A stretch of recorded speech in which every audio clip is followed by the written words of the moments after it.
Alors, épisode un petit peu spécial aujourd'hui.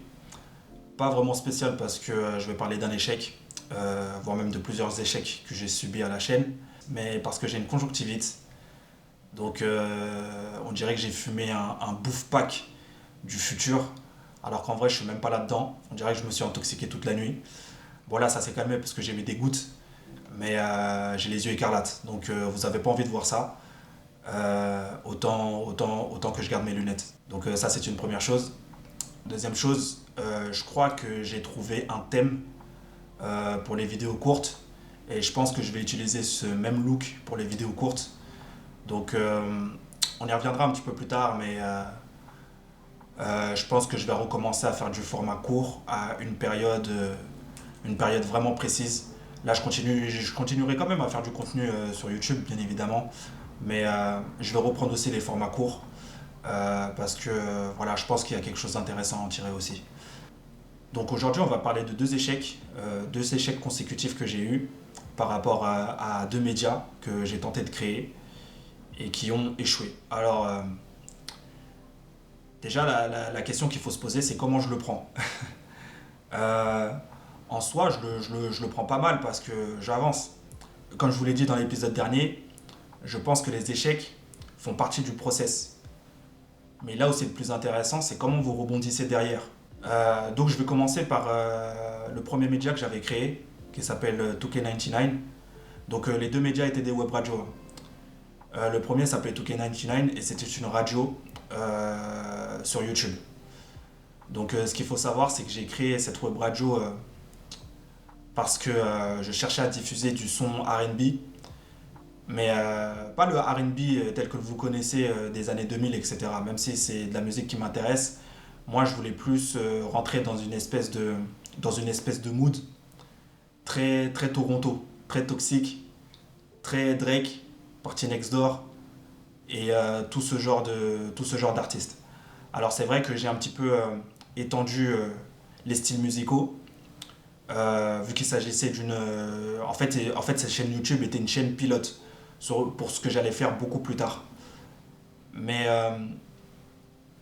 ouais, je suis rentré dans un mood vachement R&B très sombre, très, très, très Tumblr en fait, hein, puisque voilà, moi j'ai jamais caché que que j'étais un fan inconditionnel de Tumblr. Euh, et d'ailleurs, ça a jamais vraiment changé, hein. Je suis beaucoup moins sur Tumblr, mais c'est vrai que ce mood-là, l'esthétique Tumblr, est très, m'a vraiment marqué, hein, et fait partie aujourd'hui un peu de ma DA, hein, de mon personal branding. Mais voilà, je me suis dit que, en fait, le but pour moi, c'était vraiment de créer des souvenirs. Je voulais créer des souvenirs. J'ai toujours été dans cette phase-là un petit peu nostalgique, on va dire, même si on avance. Parfois, c'est bien de piocher des éléments du passé. Je ne dis pas qu'il faut aussi piocher les éléments qui étaient négatifs, mais c'est vrai que le passé, bah, parfois, ça a aussi du positif. Voilà, j'ai créé cette web radio un petit peu par nostalgie, parce que, voilà, comme je vous l'ai dit, Drake, Party Next Door, toute cette vague d'artistes sur SoundCloud. D'ailleurs, SoundCloud est vraiment un gros vivier de ce type de R&B très froid. Ça passait sur SoundCloud en boucle. Alors, il y en a qui ont peut-être raté la vague, hein, mais moi j'étais en première ligne pour voir ça. C'était incroyable. C'était incroyable. Toutes les semaines, il y avait des nouveaux sons. Et ces sons-là, ils étaient trop chauds. Je vous dis la vérité. Bon, j'ai cité Drake, mais il y a aussi The Weeknd qui fait partie du lot. Donc, moi, je vais être honnête avec vous, il n'y a pas de débat par rapport à ça. Drake a créé un sound caractéristique de Toronto, et qu'on l'aime ou qu'on l'aime pas, hein. C'est l'un des meilleurs artistes de notre génération, faut dire ce qui est. Alors c'est vrai que moi, je suis beaucoup moins sensible à ce qu'il fait aujourd'hui, parce que c'est très pop, en fait. Bah, aujourd'hui, il fait de la pop, hein, tout simplement. Et c'est pas grave. Mais c'est vrai on peut pas cracher sur quelqu'un qui a sorti So Far Gone, quoi. Pour moi, c'est pas possible. C'est pas possible. Alors on a tendance à dire que ouais, Drake, par rapport au clash avec Kendrick Lamar, il a perdu. Et oui, il a perdu. Mais moi, je peux pas être contre lui parce que grâce à lui, j'ai découvert trop de musique en fait. Donc, tu, tu, tu- d'une certaine façon, tu craches pas sur la main qui t'a nourri, même si, voilà, moi, je le connais pas personnellement. D'une certaine façon, je peux pas me dire, ouais, je suis à fond contre Drake. C'est pas possible. Mais bref, voilà, pourquoi j'ai décidé d'arrêter 2K99, c'est avant tout parce que ça demandait trop de ressources humaines. Et à l'époque, on n'avait pas les outils IA. Ou alors ça coûtait très cher. Ça coûtait très très cher. Donc j'ai pas continué avec 2K99 parce que le fait de devoir sans cesse poster des vidéos, ça demandait beaucoup beaucoup de travail en fait à la fin. Et le but était quand même un petit peu d'automatiser le truc. Donc c'était marrant et la chaîne est toujours en ligne, hein, elle est toujours dispo. C'est ça le pire, c'est qu'elle est toujours dispo. Et elle est toujours dispo parce que j'ai plus les identifiants. Donc j'ai perdu les identifiants. Mais la chaîne est toujours là, elle est disponible. Voilà, si vous voulez jeter un tour. D'ailleurs, j'ai fait un petit teasing en fait dans l'épisode 3. Dans l'épisode 3 ou dans l'épisode 2, je sais plus. Vous voyez en gros marqué 2K99. Bah, en fait, il s'agit de ma web radio. Donc de 2K99, je cherchais un moyen d'automatiser les process. Et c'est là que j'ai créé Emonair. Alors Emonair, c'est toujours la même formule. Le but est toujours de diffuser du R&B glacial, comme on dit, du R&B toxique, parce qu'on aime ça. Et là, je suis parti sur un concept un petit peu plus différent, c'est-à-dire que c'était une vraie web radio avec un vrai site dédié, une vraie DA, et il y avait plusieurs schémas de programmation. Donc on avait une programmation un petit peu plus typée Selection, parce que oui, autre chose, je suis aussi fan de Selection. Je trouve que c'est l'un des meilleurs labels de tous les temps, et je pense qu'on n'en parle pas assez. En tout cas, dans l'Hexagone, je trouve qu'on ne parle pas assez de Selection, alors que, les gars, même Selection, ils m'ont fait découvrir beaucoup trop de musique en fait. Beaucoup trop de musique. C'est trop. C'est trop. Selection, c'est trop. Et voilà, on n'en parle pas assez et ça fout la haine. Mais bon, bref. Il y avait une programmation un petit peu plus typée Selection. Une programmation plus typée. Alors, je ne sais pas comment qualifier ce type de musique, mais je qualifierais ça un petit peu plus comme une wave un petit peu électro. En fait, c'est un mélange de tout et n'importe quoi. Je vais vous mettre un extrait, vous allez comprendre. Et il y avait une partie. Et il y avait cette partie R&B très toxique. R&B très canadienne, on va dire. Et le but était de regrouper tous ces styles musicaux et de les regrouper en une seule plateforme. Donc, plateforme Emonair, vraie plateforme dédiée, etc. Web Radio qui avait la possibilité de tourner 24 heures sur 24, 7 jours sur 7. Sauf que, voilà, vous connaissez, on suit la direction artistique à fond. Cette radio fonctionnait surtout la nuit. Et c'était de 18 heures, je crois, à 6 heures du matin. Vraiment pour rester, voilà, un petit peu comme Canal Plus en clair. Vous avez Canal Plus en clair jusqu'à une certaine heure. Et puis après, ça coupe et vous passez à autre chose. Là, c'est à peu près la même chose. C'est le même délire. Et donc, je suis parti sur une direction artistique comme celle-ci. Et il s'avère que j'ai dû créer une application mobile. J'y connaissais strictement rien en code. Alors aujourd'hui c'est un peu à la mode de créer des apps, de créer des SaaS IA, etc. Mais il s'avère que à l'époque, même si ça date d'il n'y a pas trop longtemps, j'abuse, mais c'est vrai qu'à l'époque, trouver des tutos, hein, des tutos carrément sur comment créer une application mobile musicale, ça n'existait pas. Et je pense que ça n'existe toujours pas aujourd'hui. Alors aujourd'hui, on peut se servir des outils IA qui nous codent des applications en une fraction de seconde. Mais c'est vrai qu'à l'époque, c'était pas simple, puisque les outils IA, ça n'existait pas. Donc j'ai entrepris le fait de créer une application mobile. J'ai réussi. Je l'ai même mis sur l'App Store, jusqu'à ce que je me fasse ban. Parce que voilà, toutes les applications musique avec Apple n'essayaient même pas. Mais voilà, j'ai réussi à créer quelque chose. Alors il faut aussi savoir qu'avec Emonair, on a créé une soirée. On a fait une soirée en pleine période SeaWorld. En pleine période SeaWorld. On a une autorisation des ports de Paris. On a fait une soirée en plein Paris comme ça, en pleine période SeaWorld. C'était incroyable. La meilleure soirée de 2020. Et ça, Ça, pour le coup, il n'y a pas, y a pas photo, il n'y a pas match. On a fait perdurer la soirée jusqu'à les 1h du matin, c'était incroyable. Euh, donc c'est vrai que j'en garde de très très bons souvenirs. Je garde de très très bons souvenirs avec Emoner, c'était vraiment l'un des meilleurs projets et les projets les plus inattendus, que j'ai pu mettre en place avec une équipe de champions, hein. Je pense notamment à Banks, à Grise et à Romu.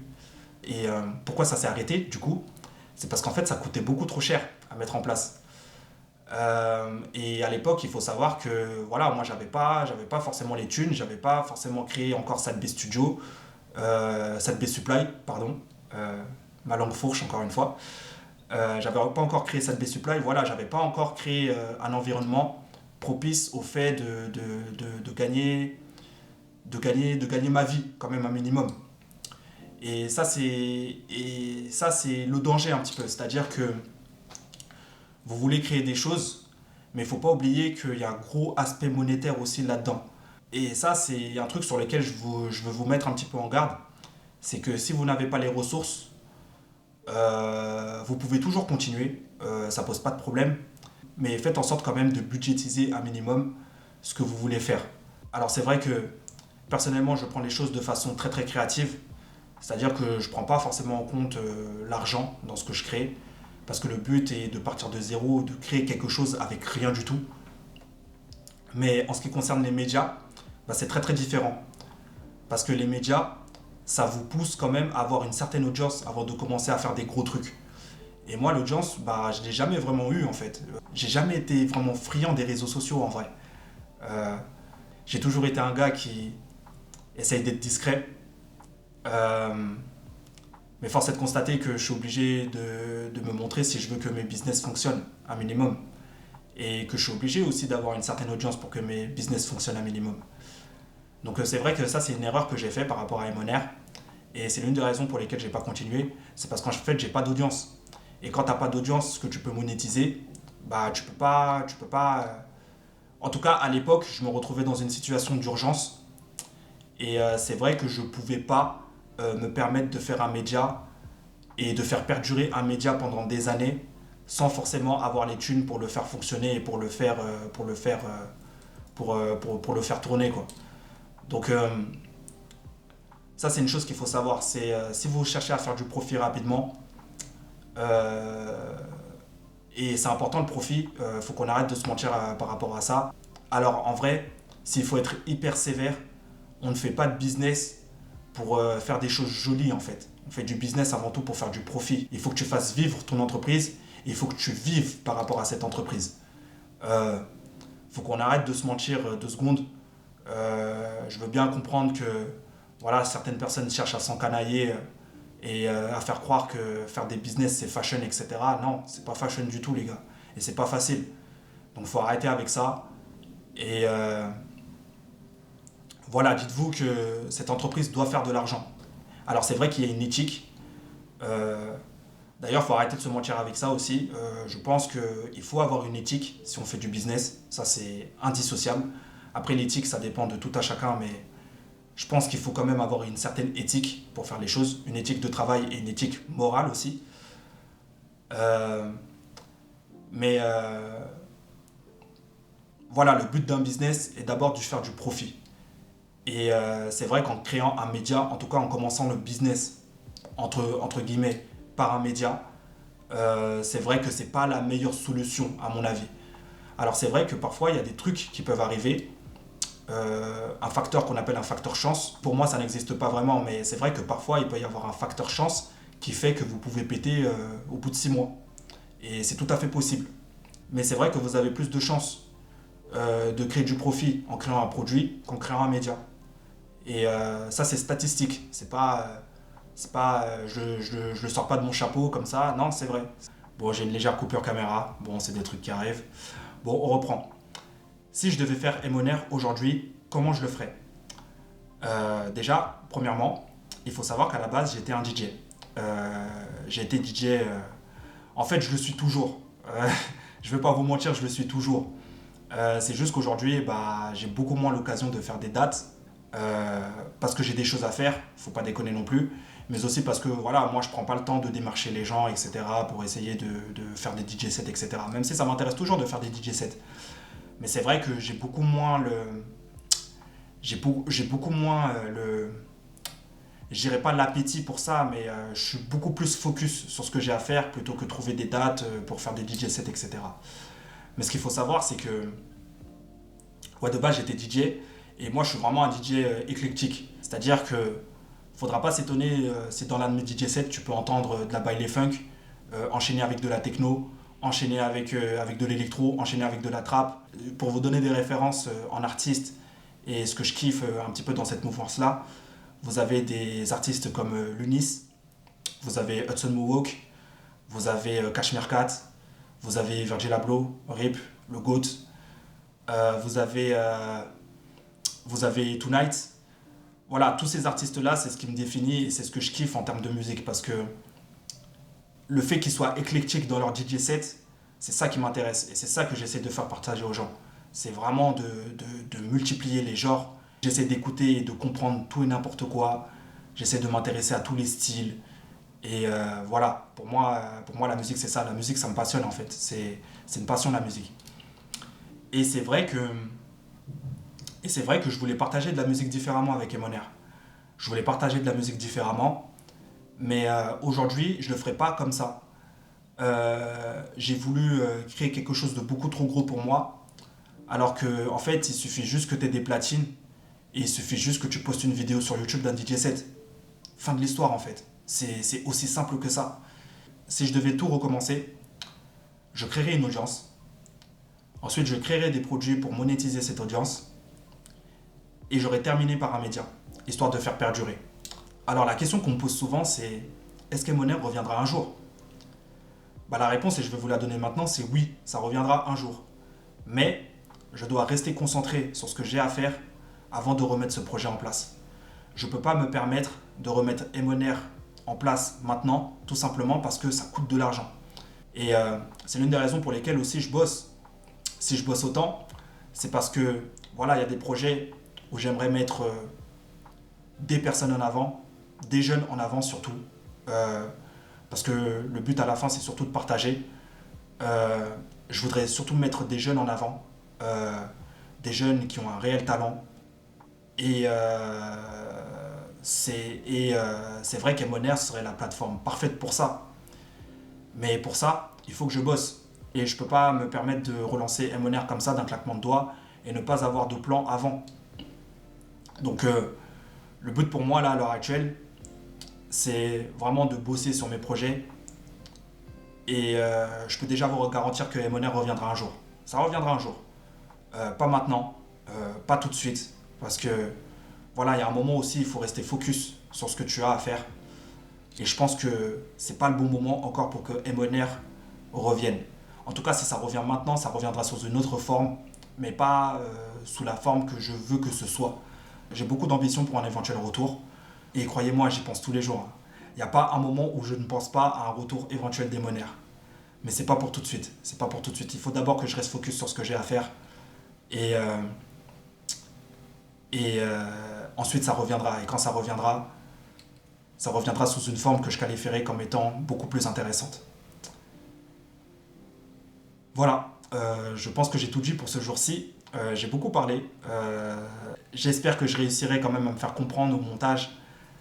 Mais ouais, voilà, c'était l'histoire de mes échecs. Il y a eu d'autres échecs par la suite. Par exemple en freelance, échec. J'ai été dans un groupe de DJ échec. Il y a plusieurs business que j'ai essayé de mettre en place avant de mettre en place Salbe Supply. Échec.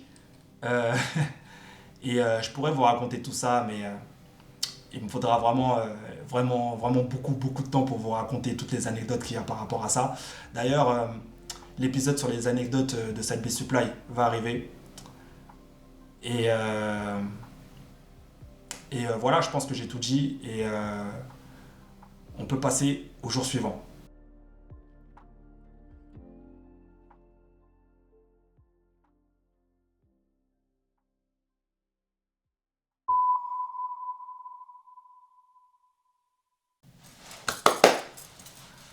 Bon, euh, je vais vous mettre une vidéo et on en parle juste après.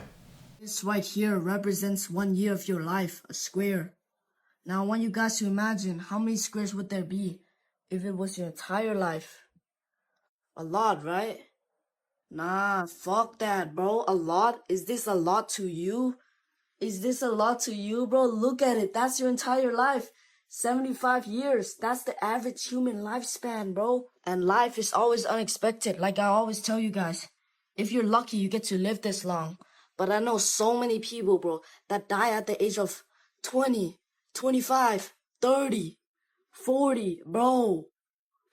And don't let me even get started on the fact that school, here, graduate, here, 19. Work, work, work, work, work. Bro! That's not how you be living life, bro.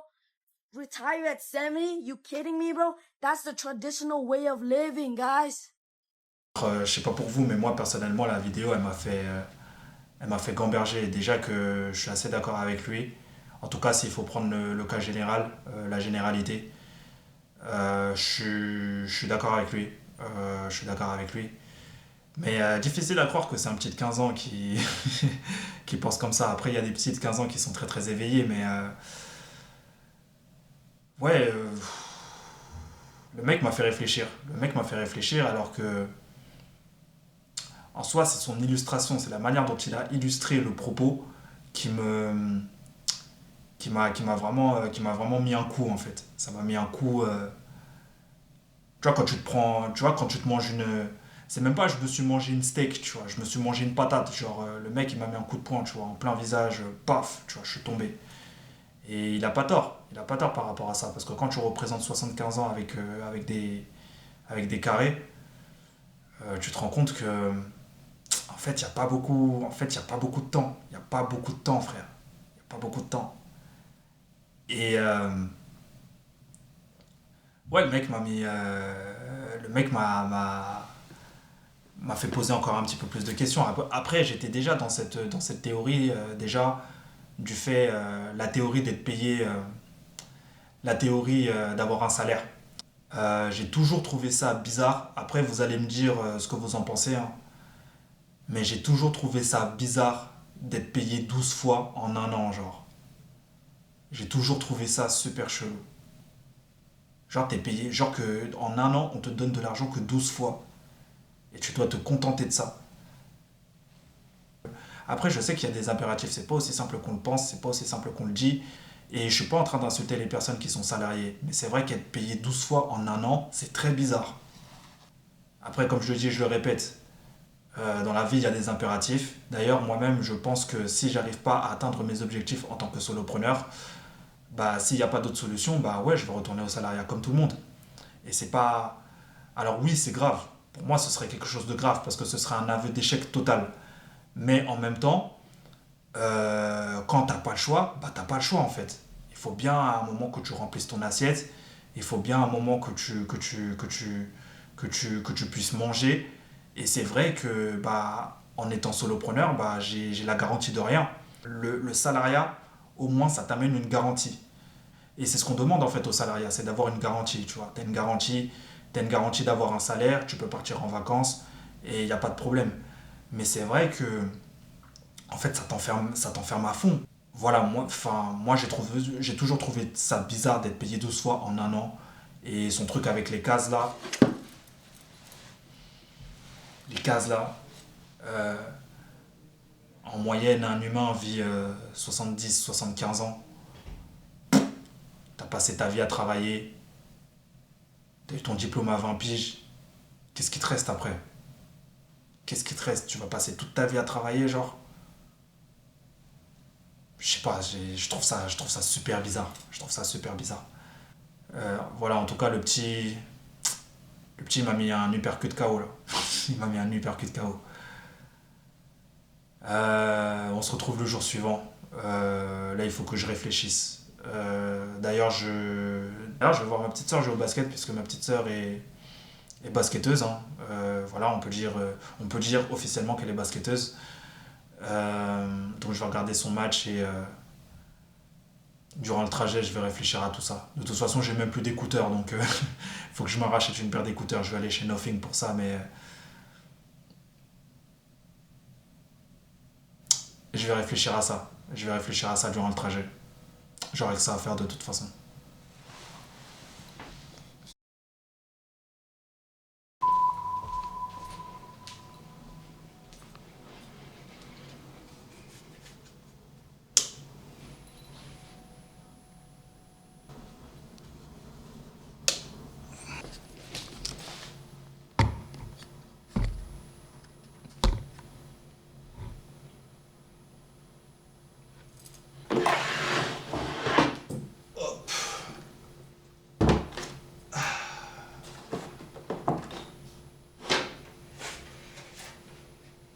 Nice.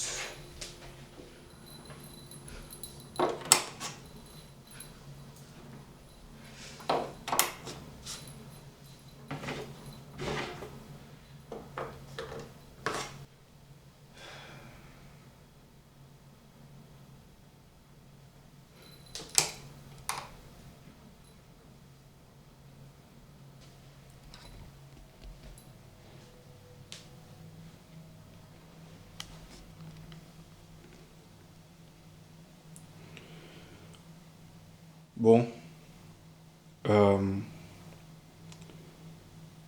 cet épisode 6, il va être épique. Vous savez ce qu'il vous reste à faire.